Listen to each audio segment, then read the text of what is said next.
Actually, ma'am, it will goes back doon sa tinatawag nating nihilistic violent extremism or the NBE. So most of the groomer nag-groom sa mga bata natin, ma'am, or sa mga children o minors,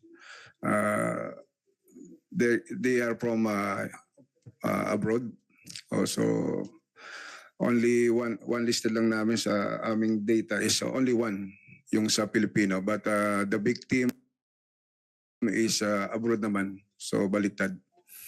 And the yung ating nihilistic violent extremism, ma'am, we have this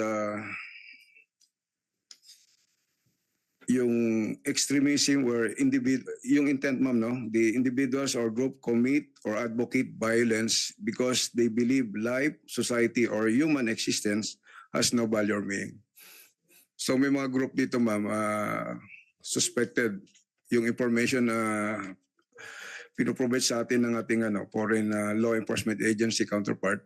So yung victim ang tinuturo sa atin dito, ma'am. Since once na nakuha natin information, so we provide information report sa ating foreign counterpart, law enforcement agency. So sila na yung nagpapalab doon sa areas of concern.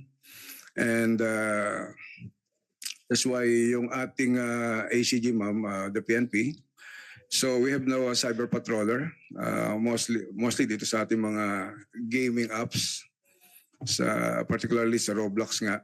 So nagpapatrolling tayo doon. And we had also meeting with Roblox recently.